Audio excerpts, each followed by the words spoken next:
มื้อนี้บ่แปลงพาพี่พาน้องไปบ้านกระบูด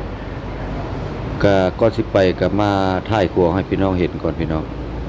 สิไปเยี่ยมยามหมอแคนได้ยินเพิ่นว่าใส่สโลมเนาะพี่น้องผู้เฒ่าพูดก็คือหมอแคนดังในแข่งขมวนเฮาอันนี้คือครัวบ้านกระบูดเด้อพี่น้องเฮาเนาะเพราะว่ามื้อนี้เฮาสิไปเยี่ยมผู้เฒ่าพูดเนาะสิถ่ายให้เบิ่งให้พี่ให้น้องเบิ่งในตัวหมู่บ้านกระบูดเฮาว่าสิเป็นจังได๋ตอนนี้ก็5 โมงปลายพี่น้องไปเบิ่งน้ำกันพี่น้องว่าซอยขึ้น เพิ่น พี่ สิ น้อง อยู่ แห่เรดาร์แล้วพอได้กินเนาะหมอแคนดังในปาก ขมว กัว เฮา มันกระบุในพื้นตึกนี่พอได้นี่อันนี้ก็บริเวณบ่อนหา แห่ ปลาหาอ เส้ ยู่ น หา ครึ่ กิ ง นพี่น้อง แห่เรดาร์เพิ่นซื้อ6,500,000พอได้กินข่าวบ่ได้ก็กระจะขวางน่ะป่ามันจะขึ้นตัวนี้ขึ้นไปอยู่ถึงนี่ โอ้ยตายแล้วนั่นไปเรื่องกับเพิ่นเสียน้ำตามันตายแล้วนะ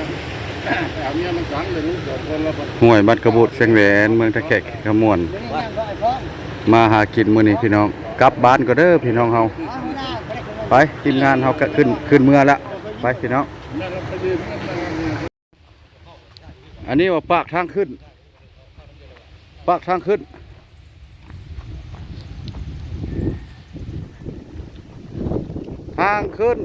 นสิได้กลับบ้านแล้วท่านผู้ชมเอ้ย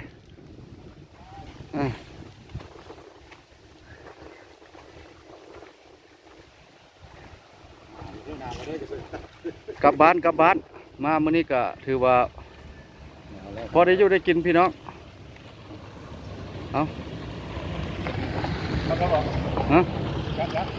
รู้คำแล้วเนาะ กลับก่อนนะ พอที่นอนมันไม่บ่นอนเลยเดี๋ยวนั้นมัน กลับเลยนอนเนี่ยเอาละห่านครับ บ่ได้ถือเกี่ยมบ่ได้ถืออันเกี่ยมมันสั่งมาร ถกระซ้อท่านผู้ชมเอ้ยวันนี้สิพาพี่พาน้องพาบ้านกระโบดก่อนไปเลาะเบิ่งพ่อแม่ประชาชนเพื่อนเฮ็ดอะไรอยู่พี่บอก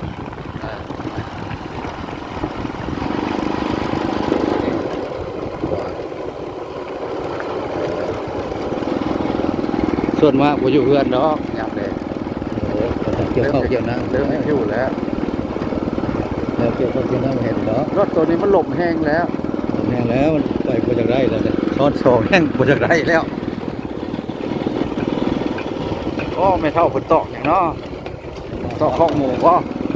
ป๊อกอันนี้มันยากไหวเขาแรงเขาแรง อยู่นี่ก็ได้สิบ่ อันนี้แหละไปหัวไปหัวคนเขา เอาเพื่อนเลยโอ้งัวหลายเลยงัวหลายบ้านนี่บ้านกระบุนี่ก็เป็นบ้านหนึ่งที่ว่ามีสัตว์หลายเนาะยามนี้จะลงจากกวนเนาะงัวควายนี่จะเตาเข้ามาเฮือนมาชานส่วนมากเพิ่นก็แล้วเข้าหลายแล้วอันนี้เฮือนเพิ่นซ่อมรถไถพี่น้อง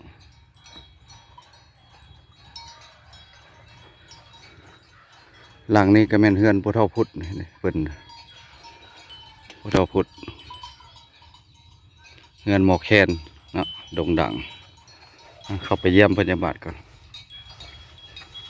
เห็นเห็ดพิสังยูผู้เฒ่าพุทธ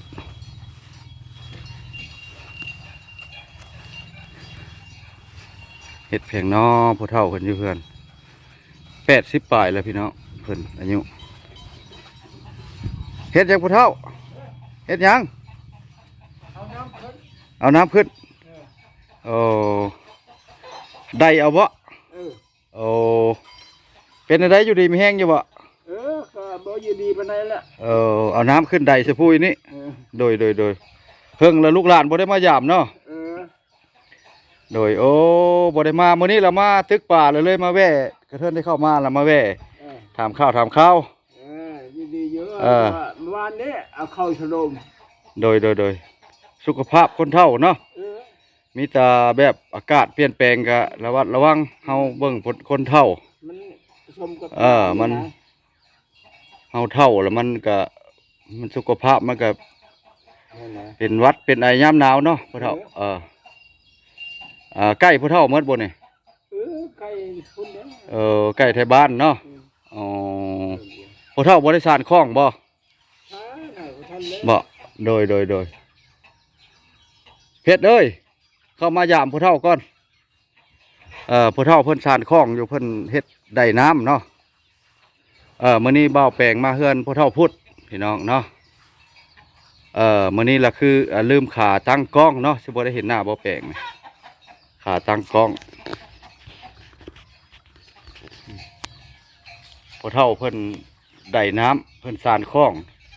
แต่เพิ่นก็บ่สบาย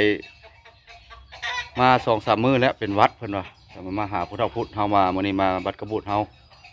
เพราะว่าหลายเดือนแล้วเฮาบ่าวแปลงบ่ได้เข้ามาเนาะเพราะว่าเพิ่นสานคล้อง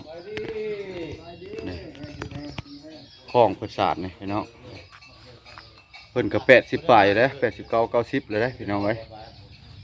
นี่เพิ่นก็ได้ใกล้ผู้เฒ่าเพิ่นก็เลี้ยงหลายอยู่นี่เพิ่นบ่สบายไก่ลาดเพิ่นมื้อนี้แล้วเพิ่นได้น้ำพี่น้องเพราะว่าน้ำเสือผู้ สบายดีเพิ่นแล้วบ่ มาดีแล้ว สบายดีผู้เฒ่าสบายดีโอ้อยู่นี่ไม่แห้งแข็งแห้งโดย เจ้าก็ปีเนี่ย หมอแคนเก้าได้หั่นไหน เขตเก่า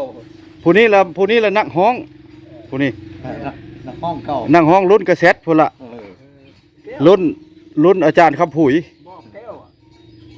บ่รุ่น รุ่นเดียวกับแก้ว รุ่นเดียวกับแก้วประเสริฐ แก้วเสื้อน้ำหลัง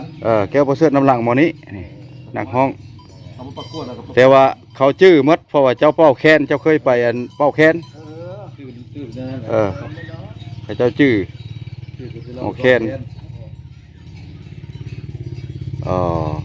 ในนั้นละพ่อเฒ่าไอ้โชคดีอยู่ดีมีแห้ง บอกแค่บ่เป็นค่อย มีแต่มื้อหน้ามื้อในจังสิมายามไม่เด้อให้สุขภาพแข็งแรงช่วงเช้าไว้ซะพญัดก็ได้เด้อพ่อเฒ่าเด้อโดยลำรวยมามื้อนี้ก็มายามเพิ่นเนาะกระเทินได้มาล่ะมายามพ่อเฒ่าพุทธเฮาเพราะว่าเพิ่นก็ใส่สโลมเนาะ 2-3 มื้อเพิ่นว่าเพิ่นไข้แน่แล้วเพิ่นว่าเนาะอากาศเปลี่ยนแปลงแล้วเพิ่นเมื่อยเนาะเพิ่นใส่สโลมพี่น้องพ่อเฒ่าพุทธเฮากับหมอแคนเก้าก็อยู่ในแข่งขมวนเนาะก็มีชื่อเสียงโด่งดังหลายเติบเนาะอยู่บ่เพิ่นอยู่บ่โอ้งัวออกจากกวนเนาะงัวนี่ก็หลายออกจากกวนบ้านกระบุดเฮานี่ก็งัวลงจากกวนพี่เนาะเพราะว่ามันออกจากกวนแล้วเนาะเพิ่นก็เกี่ยวข้าวแล้วมันก็ลงมาเนาะช่วงนี้มันอากาศหนาวก็หินยุงก็หลายพี่เนาะเพราะว่างัวมันก็เริ่มเข้ามาเฮือนมาซ่านเนาะบางคนอาจจะจำบ่ได้เพราะว่างัวไปอยู่กวนแล้วมันได้ลูกได้เต้าเนาะมันบ่ฮู้ว่างัวเฮามีจักตัวก็เคยเห็นเนาะว่าแปลงก็เคยเห็นพี่น้องเพราะว่าส่วนหลายงัวอยู่กวนจะพี่น้องเนาะตุ้ยพี่ไล่เข้ากวนคาบ่กวนทำนอนทำอย่างกันแล้วว่ากันไปเนาะมันจะพี่บ่คืองัวอยู่ทุ่งอยู่นาพี่น้องบ้านกระบุนเฮานี่ก็ส่วนมากก็เฮ็ดนาเป็นหลักหรือว่าเฮ็ดให้พี่น้องเพราะว่าหลายท่านก็อยากเห็นเนาะว่าบ้านกระบุนเป็นอะไรว่าแปลงก็เลยมาถ่ายให้เบิ่งกิมนี้ก็สิบ่มีหยังหลายสิได้กลับเมื่อเด้พี่น้องเนาะกิมหน้ากิมในพบพอกันใหม่สบายดีพ่อบ้าน สบายดี สบายดี ประมาณนั้น กลับ เดี๋ยวมาคือ